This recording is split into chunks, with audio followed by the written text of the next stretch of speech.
Hi, my name is Ruben, and this is Chronosync. It's a game we made in 48 hours for the Fargo Game Jam of 2019. We made it because we really wanted to see if we could make a Dark Souls game within that short time frame. We used every trick we know in terms of game design, level design, character design, animations, AI, and so much more. Let's just begin.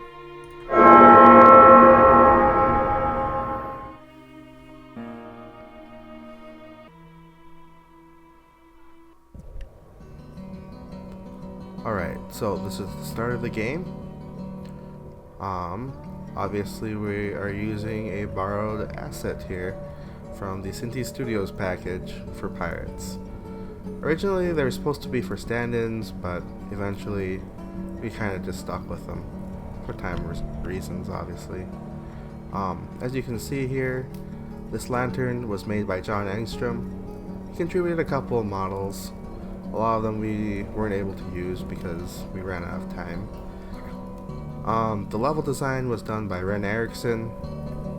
She did a wonderful job modeling a bunch of floating islands and connecting them together. She also made this big long pipe running through the entire level. And in the background you can see Chris Howard's work with a clock tower. Very nice. And of course, Ren and Alex Waltney helped me do the majority of the programming. And they're just the cow robots from a example Unity project. So as you can see, the main character has basic movesets. Walking, running, I guess not really walking because we never really coded that. But you can jump. Doesn't have a great jumping animation. You can crouch. Unfortunately, he's just sitting, so some of our friends find that a little hilarious. Of course, the biggest feature that they requested was rolling. So there you go. The problem with this is rolling is not very gamey. It's just kind of a nice visual tool. It does give you some nice bonuses, such as not having to deal with physics as you roll, so there's always that. So let's go up to one of these cow robots and fight them. As you can see, we have a camera lock-on system, although it's not really great because the enemies just run at you really fast. And of course, we can fight them. Wow.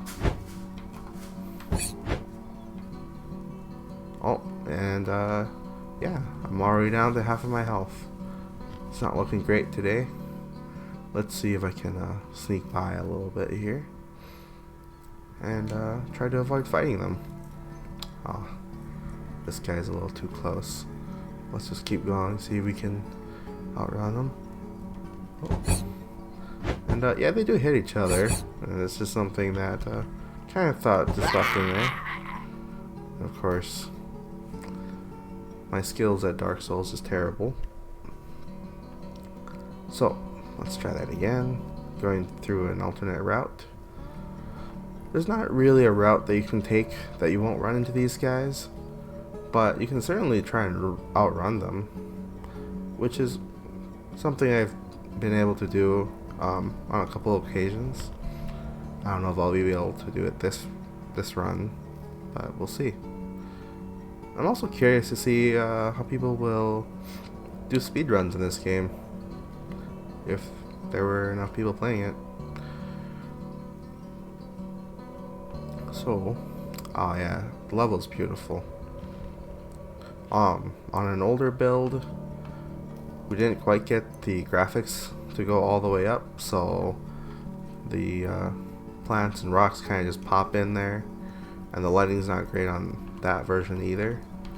This is kind of a version with the settings cranked all the way up, and so yeah. Whoa. There we go. We can jump across that, and you can ditch them. Whoa. Ah, almost went down the wrong path there.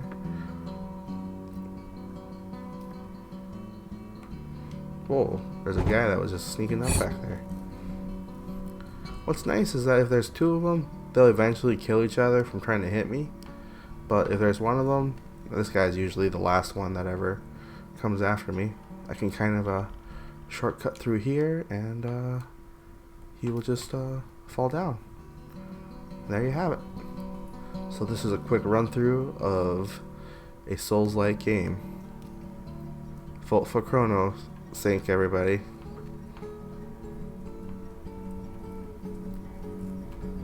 Alright. So as you can see, there's a clearing up here, and it seems to be a cave. On the other side of that cave is a sleeping serpent. Obviously, when you have this kind of build up, you automatically know there's going to be a boss fight, you know. It's a big open area with an ominous creature in the center. So, let's get that started, shall we?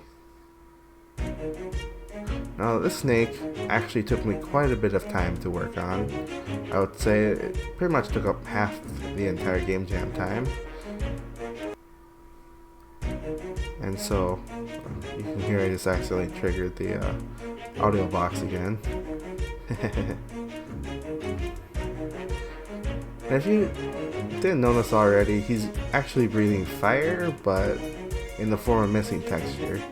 This is because we decided to change render pipelines halfway through the game, and so you can see that affecting some of the materials. The boss isn't very textured at all, because by the time I got him in here, it was about a couple hours before we hit submission, so we had to kind of just wrap things up. The snake does a little gesture when he's about to attack you, and if you touch his head at any point in time, it will deal damage. And of course, there's always an off chance that he'll hit you hard enough that your sword falls off your hand, or you fall off the world entirely. So, let's fight this guy. Oh. I'm just waiting for him to do something, I suppose. Unfortunately, I don't quite have this part working either. He's quite vulnerable right now. There he goes. Ah, did a little damage to him. Not quite enough yet. Grab the sword again, run away, and give him an old whack with it. There we go. Ah! Touched his head. Oh. That's it, you guys. Hope you enjoyed this playthrough. See you next time.